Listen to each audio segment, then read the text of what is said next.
मोहेन भूतले। स्वम रूप कदा महां ददाति स्वपं दान्तिकम्। वन्देऽहं श्रीगुरो श्रीयुतपदकमलम्।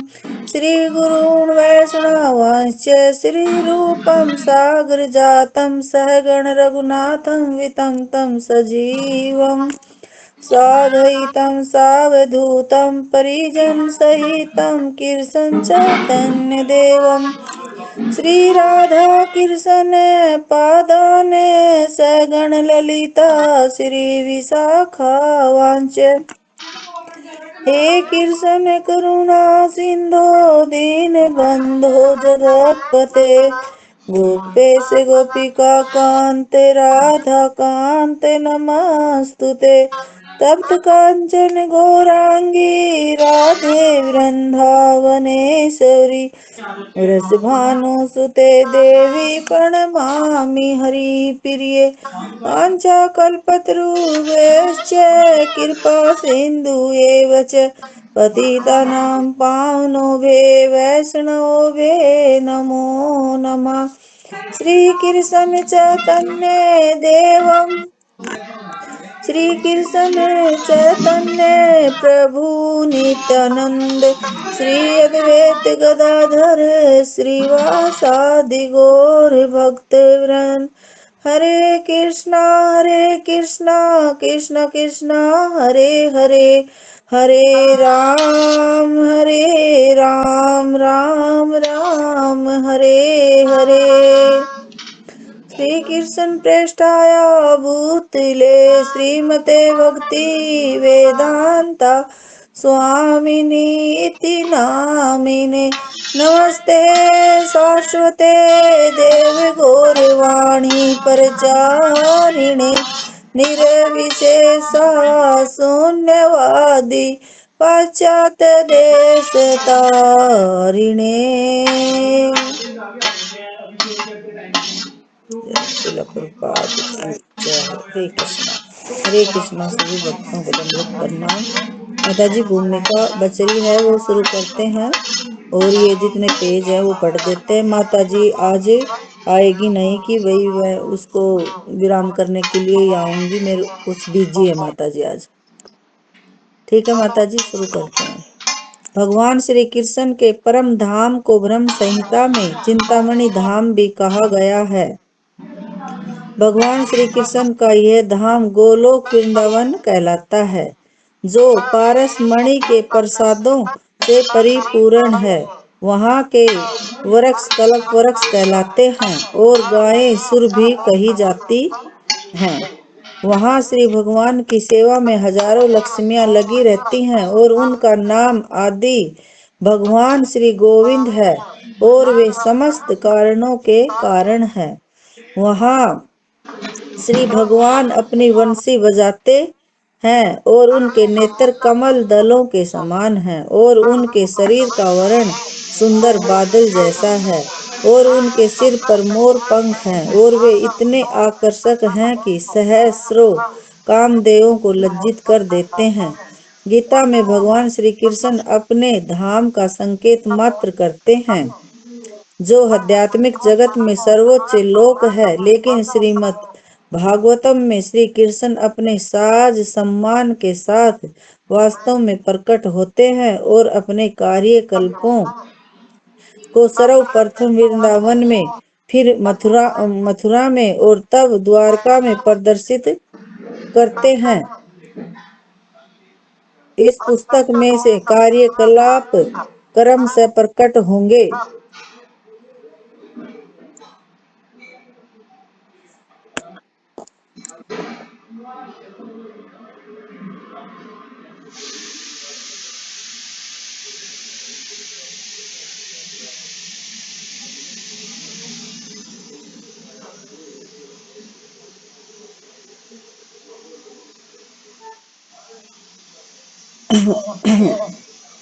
भगवान यहाँ अपने धाम की महिमा बता रहे हैं माता जी कि वही भगवान के धाम में क्या क्या है कि भगवान का धाम है वो चिंतामणि धाम है और भगवान श्री कृष्ण का धाम गोलोक वृंदावन कहलाता है। और यह पारस मणि के प्रसादों से परिपूर्ण है, जहाँ वृक्ष कल्प वृक्ष कहलाते हैं, कि जो चीज वहां है वो कल्पों तक रहती है, कभी खत्म नहीं होती। कि भगवान का धाम कैसा है कि वहां कोई भी चीज हमें, जो हमें बोलने की जरूरत नहीं, जो हमने इच्छा कर ली ना मन में, तभी वही चीज वहीं आ जाती है, तुरंत आ जाती है। चाहे वो ये नहीं कि यहाँ जैसे कि हमारे सीजन के वाइज फल मिलते हैं, सब्जियां मिलती है, वहां ऐसा नहीं है।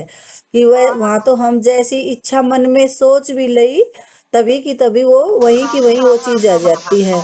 जैसे कई बार प्रभु जी बताते हैं कि एक बार एक आदमी था कि मेरी पत्नी अगर लकड़ी लेके आ रही है मेरे को मारने के लिए, तो तुरंत सच्ची में ही उसकी पत्नी लकड़ी लेके आ गई। तो ऐसा है भगवान का धाम, और वहां भगवान बहुत ही सुंदर लगते हैं, और हजारों लक्ष्मियां उनके सेवा में लगी रहती हैं, और वे उनके नेत्र कमल बहुत ही सुंदर लगते हैं, और उनकी वंशी भी वहां बहुत ही सुंदर लगती है। और वो कामदेव भी उनके आगे लज्जित हो जाता है, इतने सुंदर लगते हैं भगवान के धाम में। भगवान तो वैसे हैं भी सुंदर, लेकिन वो उनके धाम की एक अलग महिमा है। तो भगवान ये प्रभुपाद जी उनकी वो बता रहे हैं यहाँ महिमा। और जिस वंश में भगवान श्री कृष्ण प्रकट हुए वह यदुवंश कहलाता है। यहाँ यह यदुवंश सोम अर्थात चंद्रलोक के देव से चला आ रहा है। राजवंशी क्षत्रियों के दो मुख्य कुल हैं, एक चंद्रलोक के राजा से अवतरित है, चंद्रवंशी कहलाता है, और दूसरा सूर्य के राजा से अवतरित सूर्यवंशी कहलाता है। क्योंकि उन्हें धर्म की स्थापना करनी होती है। वैदिक प्रणाली के अनुसार क्षत्रिय कुल मानव जाति का रक्षक होता है। जब भगवान श्री रामचंद्र के रूप में अवतरित हुए हैं तो वे सूर्य वंश में प्रकट हुए हैं, जो रघुवंश के नाम से विख्यात था। और जब वे भगवान श्री कृष्ण के रूप में प्रकट हुए तो यदुवंश में हुए। पहले जब भगवान रामचंद्र के उसमें हुए तब वो रघुवंश के नाम से विख्यात हुए, और भगवान श्री कृष्ण के नाम से हुए जब वो यदुवंश के नाम से विख्यात हुए हैं। श्रीमद् भागवतम के नवम स्कंद के 24वें अध्याय में यदुवंशी राजाओं की एक लंबी सूची दी गई है। वे सभी महान शक्तिशाली राजा थे। श्री कृष्ण के पिता का नाम वासुदेव था, जो यदुवंशी के सूरसेन के पुत्र थे। वस्तुतः श्री भगवान इस भौतिक जगत के किसी भी वंश से संबंधित नहीं हैं, लेकिन वे जिस कुल में जन्म लेते हैं उनकी कृपा से वह कुल विख्यात हो जाता है। उदाहरणार्थ मल्य देश में चंदन उत्पन्न होता है। चंदन में मल्य से भिन्न अपने गुण होते हैं, लेकिन क्योंकि दैववश का मुख्य रूप से मल्य देश में उत्पन्न होता है, इसलिए यह मल्य चंदन कहलाता है। इस प्रकार भगवान श्री कृष्ण सब हो, लेकिन जिस प्रकार सूर्य पूर्व से उदय होता है, यद्यपि अन्य दिशाएं भी हैं जिनसे वह उदय हो सकता है, उसी प्रकार श्री भगवान भी अपनी रुचि से किसी विशेष कुल में प्रकट होते हैं और वह कुल विख्यात हो जाता है। यहाँ भगवान की उत्पन्न होने की वो बता रहे, जब भगवान प्रकट होते हैं तो भगवान के ऊपर किसी का दबाव नहीं है, भगवान अपनी मर्जी से प्रकट होते हैं, और जिसे भी वंश में प्रकट होता है वो वंश विख्यात हो जाता है, कि वो बहुत मान लो विशेष हो जाता है। जैसा कि ऊपर वर्णन किया गया है, जब भगवान श्री कृष्ण प्रकट होते हैं तो उनके सारे पूर्ण अंश भी उनके साथ साथ प्रकट होते हैं। जैसे यहाँ बता रहे हैं प्रभुपाद जी कि जब भगवान प्रकट होते हैं तो उनके सारे जो अंश हैं वो भी उनके साथ ही प्रकट होते हैं। जैसे श्री कृष्ण बलराम बलदेव के साथ प्रकट हुए, जो उनके बड़े भाई के रूप में जाने जाते हैं। बलराम चतुर्विहु के मूल संकर्षण हैं। वे श्री कृष्ण के पूर्ण अंश अवतार भी हैं। इस पुस्तक में यह बताने का प्रयास किया जाएगा कि किस प्रकार श्री कृष्ण यदुकुल में जन्मे और किस प्रकार उन्होंने अपने दिव्य गुणों का प्रदर्शन किया। इसका विशद वर्णन श्रीमद् भागवतम में विशेषतः दसम स्कंद में मिलता है। अतः इस पुस्तक का आधार श्रीमद् भागवतम का दसम स्कंद ही है। सामान्यतः इस पुस्तक का प्रभुपाद जी के जो शिष्य थे उन्होंने ये पुस्तक लिखी है। प्रभुपाद जी के जाने के बाद जो दसम स्कंद बीच में रह गया था, और ये जैसे कि ये भार कथा नहीं सुनाते हैं, तो वो दसम स्कंद में से ही सुनाते हो, तो इसमें सारी रोचक कथाएं आएंगी आगे। सामान्यतः मुक्त आत्माएं ही श्री भगवान की लीलाओं का श्रवण एवं आस्वादन करती हैं। जो बद्ध जीव हैं वे तो किसी सामान्य व्यक्ति के भौतिक कार्यकल्पों की कहानियां पढ़ने में रुचि लेते हैं। यद्यपि श्री भगवान के दिव्य कार्यकल्पों से संबंधित ऐसी कथाएं श्रीमद् भागवतम तथा अन्य पुराणों में पाई जाती हैं, तथापि बद्ध जीव सामान्य कथाओं को पढ़ना पसंद करते हैं। वे भगवान श्री कृष्ण की लीलाओं की कथाओं को पढ़ने में उतनी रुचि नहीं दिखाते। भगवान श्री कृष्ण की लीलाओं के वर्णन इतने आकर्षक हैं कि वे सभी श्रेणी के मनुष्यों के लिए आस्वाद है। इस संसार में 3 श्रेणी के मनुष्य हैं। पहली श्रेणी मुक्त आत्माओं की है, दूसरी श्रेणी उन लोगों की है जो मुक्त होना चाहते हैं, और तीसरी श्रेणी भौतिकवादी मनुष्यों की हैं। और भगवान श्री कृष्ण की लीलाएं इन तीनों श्रेणियों व्यक्तियों द्वारा पठनीय हैं, या भगवान की श्रेणियां बताई गई हैं।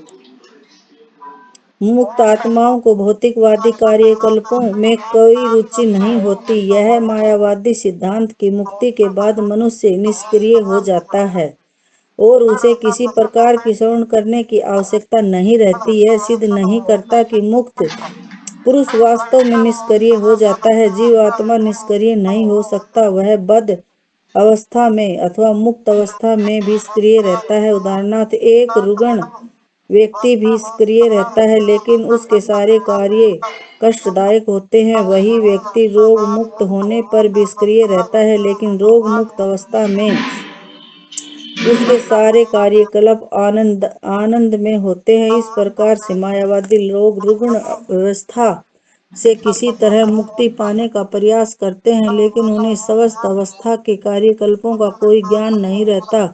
जो लोग वास्तव में मुक्त हैं और ज्ञान से ओतप्रोत हैं, वे भगवान श्री कृष्ण के कार्यकल्पों का श्रवण करते हैं। ऐसी व्यवस्था शुद्ध आध्यात्मिक क्रिया है। जो लोग सचमुच मुक्त हैं उनके लिए अनिवार्य है कि वे श्री कृष्ण की लीलाओं का श्रवण करें। मुक्त अवस्था प्राप्त व्यक्ति के लिए यह परम आस्वादनीय विषय होता है। साथ ही यदि मुक्ति की इच्छुक व्यक्ति श्रीमद् भगवत गीता तथा श्रीमद् भागवतम जैसी कथाओं का श्रवण करते हैं तो उनकी मुक्ति का मार्ग स्पष्ट हो जाता है।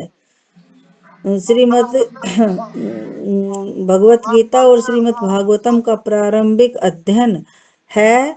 गीता का अध्ययन करने से मनुष्य भगवान श्री कृष्ण की स्थिति से पूर्ण अवगत हो जाता है, तो वह श्रीमद् भागवतम में वर्णित श्री कृष्ण की कथाओं को समझता है। अतएव भगवान श्री चैतन्य ने अपने अनुयायियों को उपदेश दिया है कि उनका कार्य है कि कृष्ण कथा का प्रसार करें।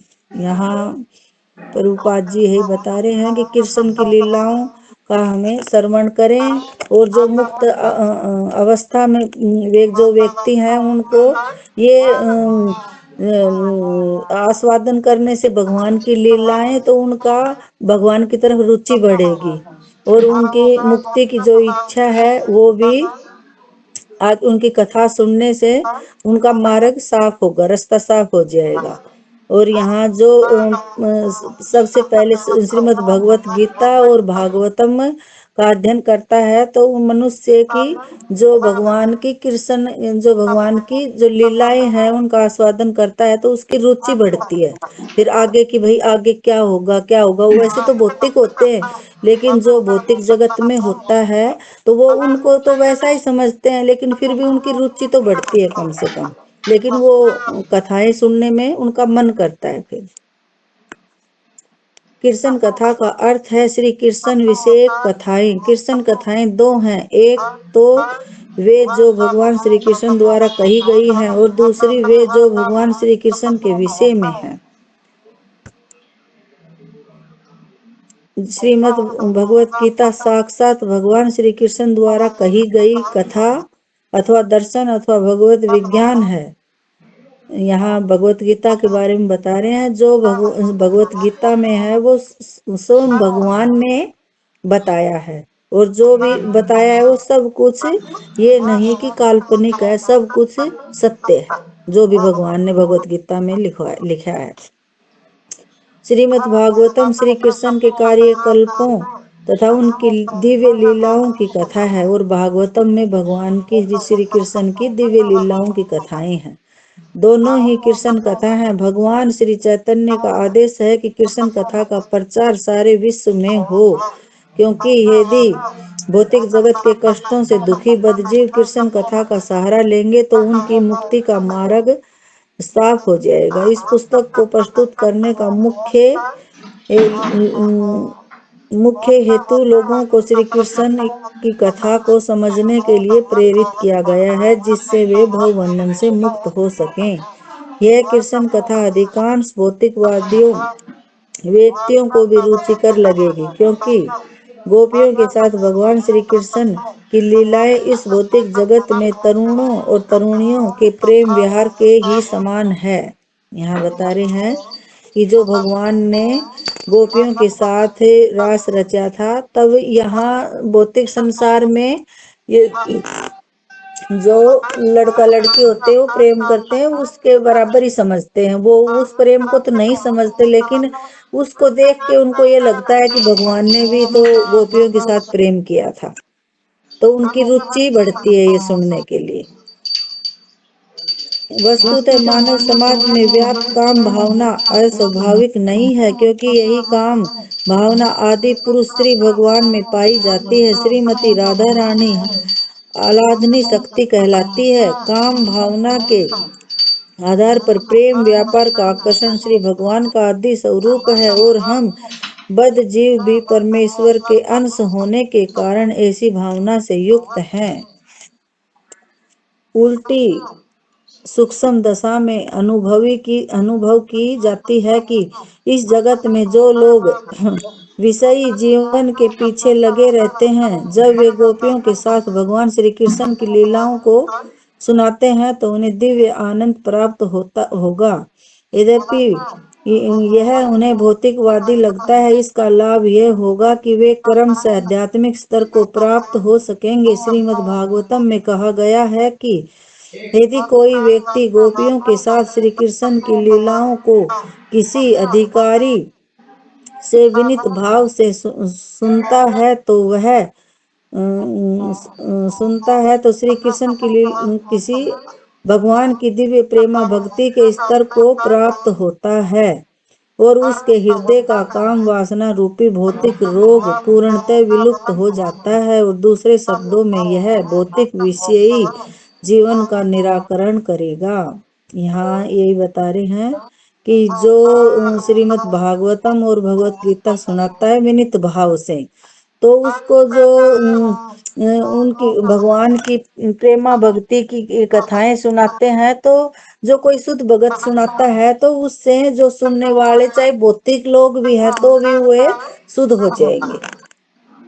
यह श्री कृष्ण पुस्तक जिसमें कृष्ण कथा भरी हुई है, मुक्त आत्माओं के लिए तो रुचिकर ही है, वे मुक्ति कामी पुरुषों के लिए तथा निपट बद्ध भौतिकवादी व्यक्तियों के लिए भी है।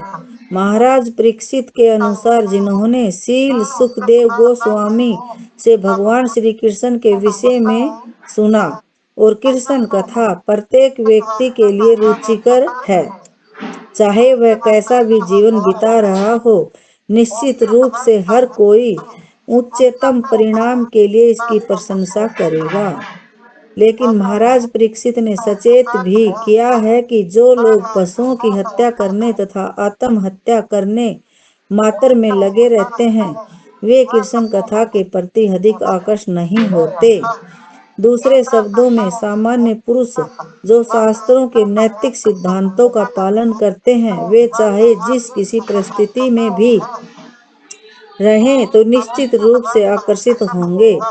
लेकिन जो आत्महत्या में प्रवृत्त है वे नहीं होंगे। श्रीमद् भागवतम में इसके लिए पशु घन शब्द का प्रयोग हुआ है। यहाँ यही बता रहे हैं कि जो भी इस पुस्तक में महाराज परीक्षित का कहना यह है कि सुखदेव गोस्वामी महाराज परीक्षित को ये कथा सुना रहे हैं। कहाँ सुना रहे हैं? हरिद्वार में वो नैमिषारण्य की, नैमिषारण्य है ना, वहां सुना रहे हैं। पहली बार भागवतम की कथा वहीं हुई थी। सबसे पहले परीक्षित महाराज को ही सुनाई गई थी। तो परीक्षित महाराज का कहना यह है कि जो पशु हत्या करते हैं और जो आत्महत्या उनकी हत्या करते हैं, उनको उनका वो नहीं बदलेगा। उनका कहना तो यही है, लेकिन आजकल तो वो भी बदल जाते हैं। इस कथा में इतना वो है,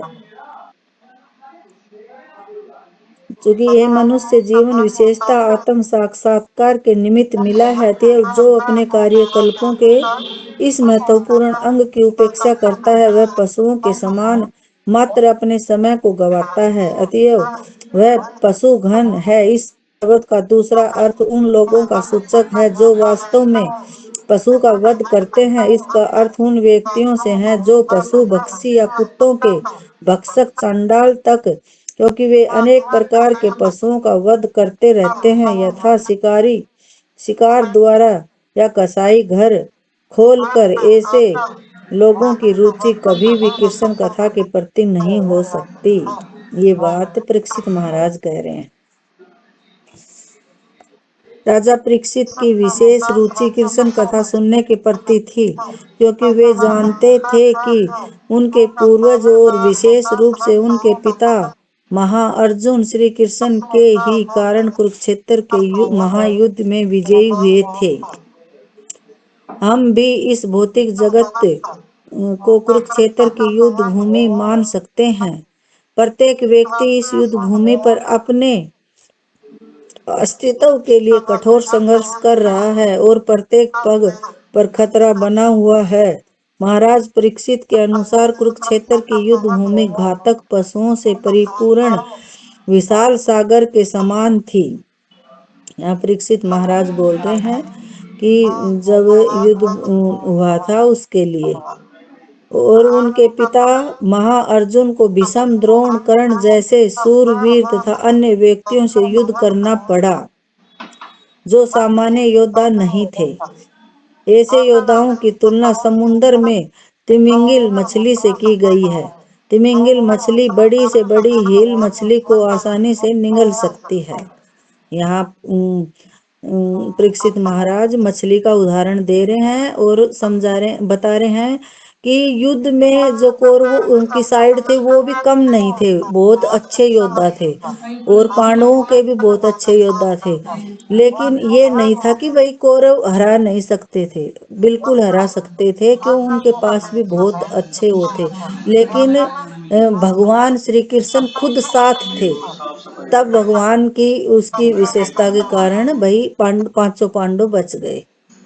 तो यहाँ भगवान की, जैसे कि एक मछली समुद्र में होती है तो वो उस छोटी मछलियों को खा जाती है, निगल जाती है, ऐसे उदाहरण दे रहे हैं। जिस प्रकार गोपद से भरे जल को बिना प्रयास के लांगा जा सकता है, उसी प्रकार भगवान श्री कृष्ण की कृपा से अर्जुन कुरुक्षेत्र के युद्ध भूमि रूपी सागर को सहज ही लांग सके। यहाँ बता रहे हैं कि अर्जुन आराम से इस युद्ध को लड़ सका, भगवान उनके साथ थे तब। अन्य अनेक कारणों से भी महाराज परीक्षित ने श्री कृष्ण के कार्यकल्पों की प्रशंसा की।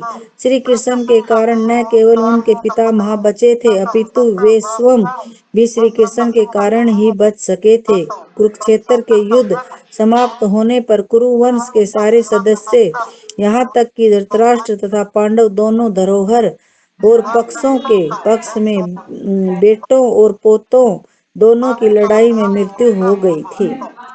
यहाँ बता रहे हैं जब कुरुक्षेत्र के युद्ध समाप्त होने पर कुरुवंश के सभी सदस्य समाप्त हो गए थे, धृतराष्ट्र तथा पांडु दोनों तरफ के, उनके पोते भी सब समाप्त हो गए थे, सिर्फ 5 पांडव बचे थे।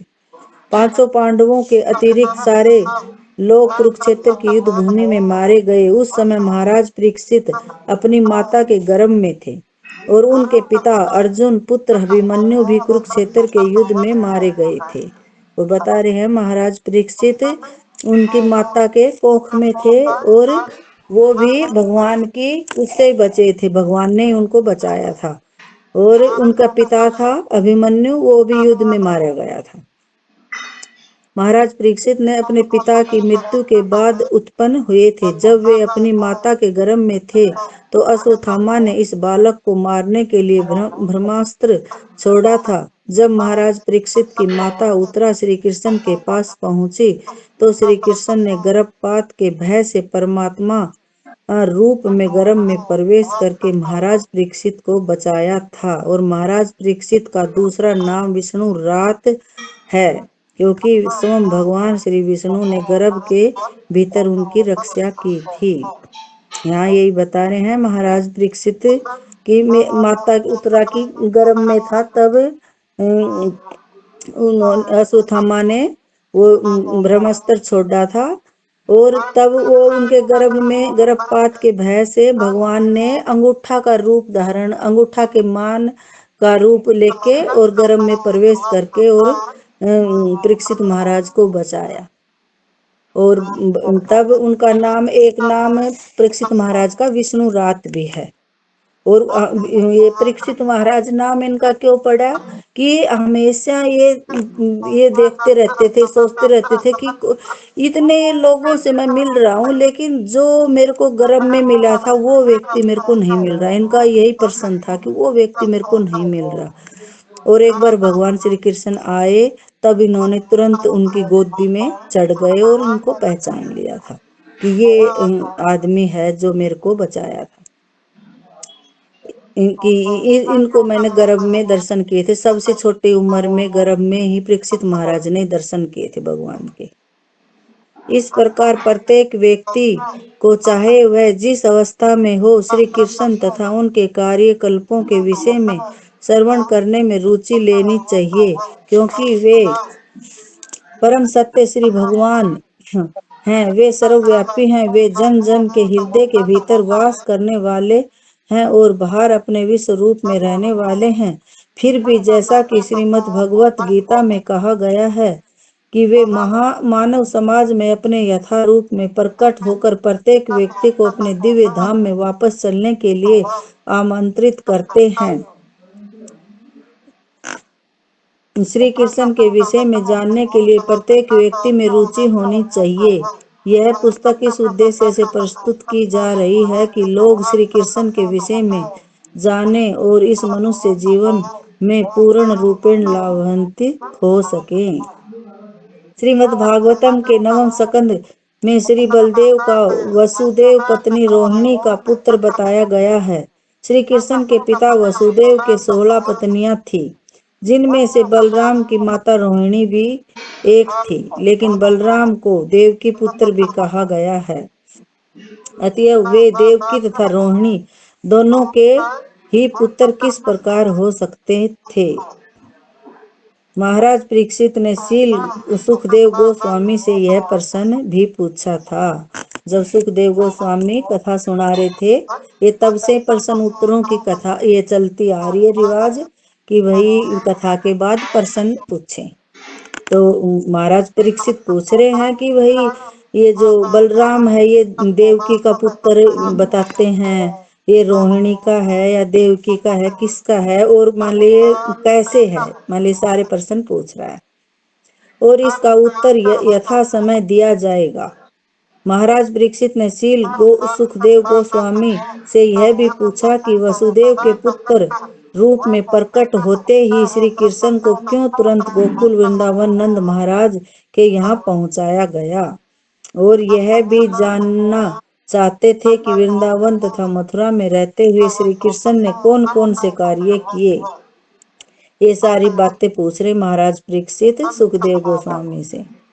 और उनकी माता का भाई होने के कारण कंस का वध क्यों किया, ये पूछ रहे हैं। और उनकी माता का भाई होने के कारण कंस अत्यंत घनिष्ठ गुरुजन था, तो फिर उन्होंने कंस का वध क्यों किया।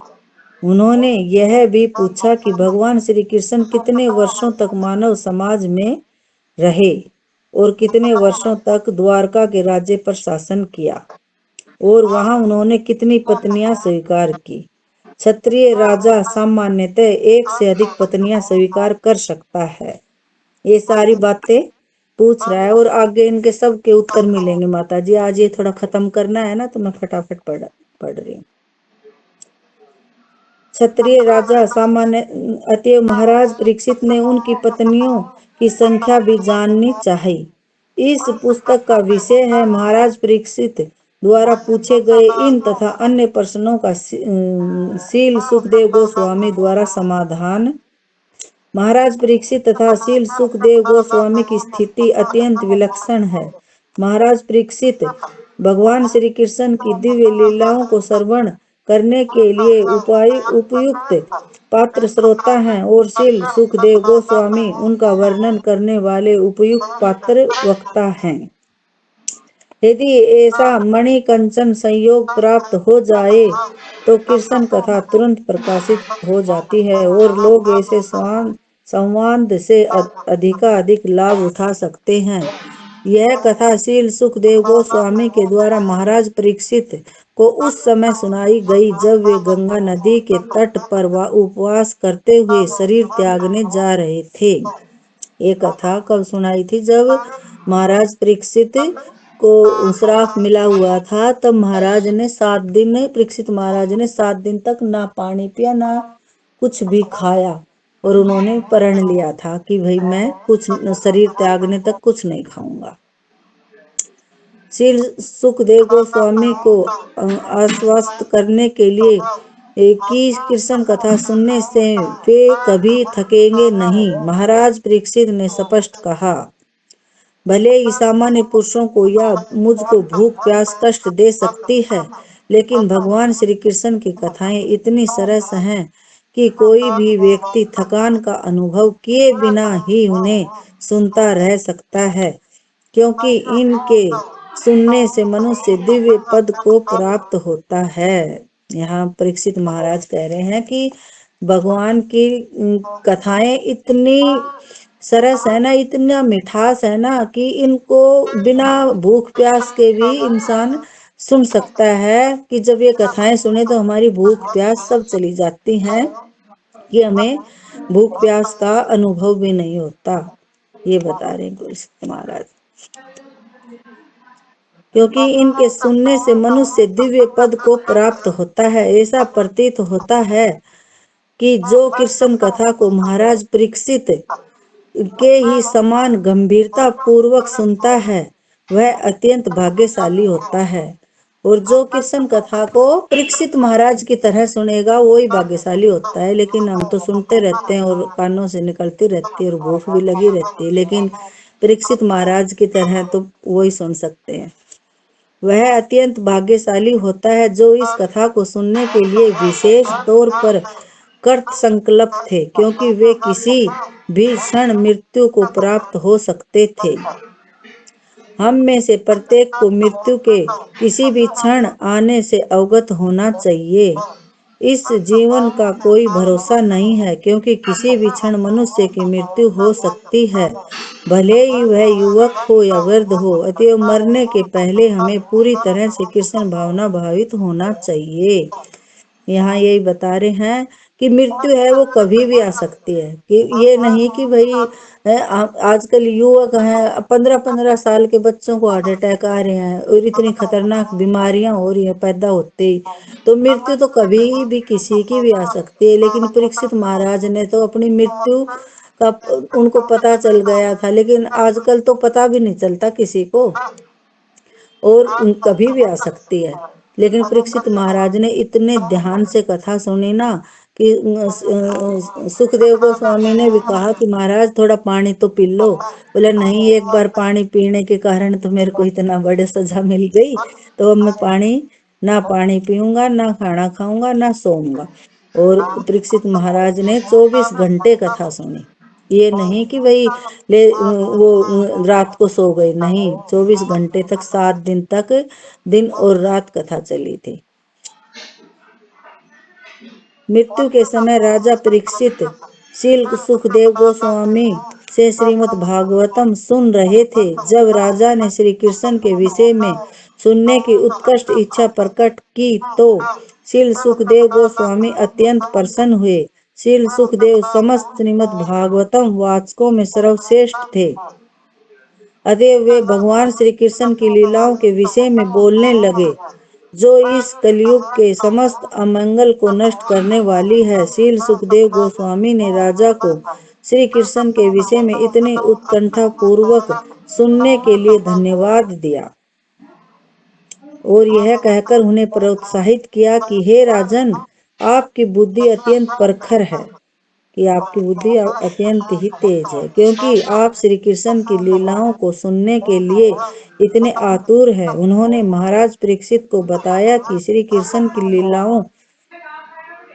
लीलाओं का श्रवण तथा कीर्तन इतना मंगलकारी है कि ये तीनों प्रकार के लोगों को शुद्ध कर देता है, कि वक्ता को भी, श्रोता को भी और जिज्ञासु को भी। जो वक्ता है सुनाने वाला, सुनने वाला और जो और भी जिज्ञासु है, तीनों को ही पार उतार देता है। और यह लीलाएं उस गंगाजल के समान हैं जो भगवान श्री विष्णु के अंगूठे से निकला है, और वे तीनों लोकों को, आकाश पाताल तथा पृथ्वी को पवित्र करने वाली है। कि ये कथा गंगा जल के समान बताई है, जैसे कि गंगा जल भगवान के अंगूठे से निकला था, और तब ये इतना शुद्ध है। तो ये हरे कृष्णा आकाश माता जी, पाताल। आप कहाँ से पढ़ रहे हैं? ये पैराग्राफ पूरा होने वाला है क्या? माता जी पूरा हो गया भूमिका, तो और फिर मैंने तो तो फटाफट। यहीं पे फिर विराम करें माता जी, मुझे ये लैपटॉप बंद करना पड़ेगा। हाँ ठीक है माता जी, तो मैंने फटाफट पढ़ दी है। माता ठीक जी है। गलती हो सके तो सभी माताओं से माफी चाहती हूँ। मैंने